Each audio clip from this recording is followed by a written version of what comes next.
Hey, what's up everyone? Today we're ranking every costume in Sea of Thieves from worst to best. There's a total of 23 different costumes in the game so far, and some are pretty cool, while others are pretty bad. So let's go ahead with our 23rd spot, which is the Order of Souls costume. This one is obviously designed for a female pirate, and I wish they had created a separate male counterpart because I actually like the color palette they are using with the mix of purple and blue. Moving on to the next costume, which is the Legendary Treasure Seeker costume. This one isn't terrible, but I hate the headpiece on it. If you could remove that, I think I'd probably run this a little bit more. Also, for this being a Pirate Legend outfit, you'd think they would have made it a little bit more unique and better looking. So our next three skins go together, and these are the Rogue Tinkerer crew costumes. They're just not that good and are very similar to the previous costume on this list. Nothing much more to say on that, so let's move on to our next costume, which is the Reaper's Bones costume. This one isn't that bad, however it's become known for being a bit of a noob outfit. And this, like many of the other costumes, but especially with this one, bigger pirates typically look really bad in these costumes, designed for slimmer pirates. Moving on, these next few costumes are ones that I think are a lot more interesting. So for number 17, 16, and 15, we have another crew set, and this is the Sea of Sands crew. These I like a lot. They aren't too flashy, but they also are unique compared to everything else in the game, which I like a lot. Next is the Merchant Alliance costume. While this isn't something I'd wear, I appreciate how it looks nice and makes your pirate look very sophisticated out sailing on the seas. At 13, we have the Athena's Fortune costume, which honestly is pretty disappointing for a Pirate Legend costume. I think the chains along with the hook and the hat look really nice, but what I hate is how much it glows and makes you stand out too much. And also at the bottom of the costume, it has like this feathery looking bottom, which makes it look more like a dress and not really like a jacket or a costume. It just looks really weird to me, and I wish they would redesign it to make it look more like a jacket rather than a dress. Enough said on that one. Next we have the Ruby Splashtail costume. This one was hard for me to place because while I'm not super into the design of it, I like how unique it is compared to everything else we've seen.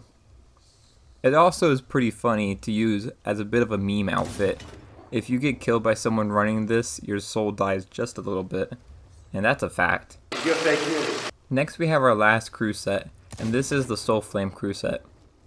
I really do love this set with the subtle ghostly vibes that you get from it.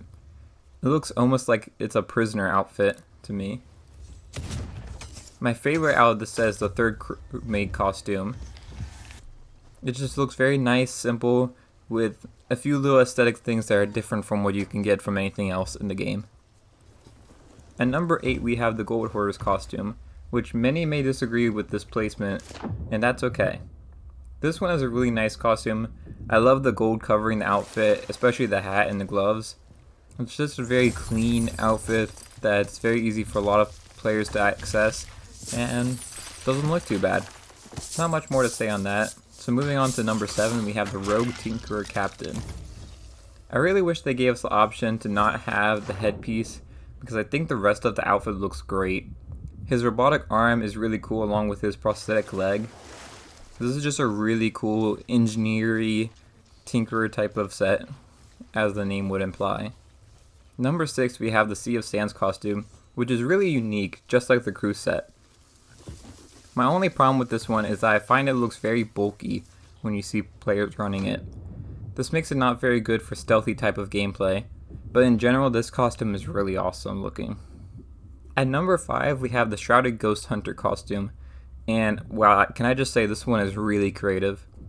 I love how they use the pieces of the Shrouded Ghost Megalodon to create this costume. It's so distinctly Sea of Thieves that it's one of my favorite on this list. It would have been really cool though if you could only get this outfit if you killed the Shrouded Ghost, and it would have made it really rare and exclusive, making it even more of an icon. Number 4 we have the Soul Flame Captain costume.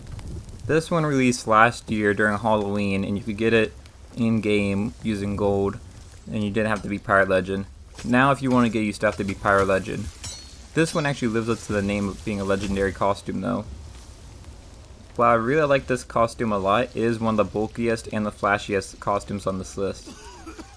The chest is really spooky looking, like a flame trying to escape a cage, and all around it's just really interesting looking.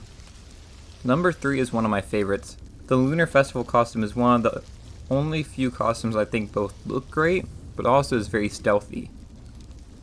If you wanted to, you could run this while going to try a tuck somewhere.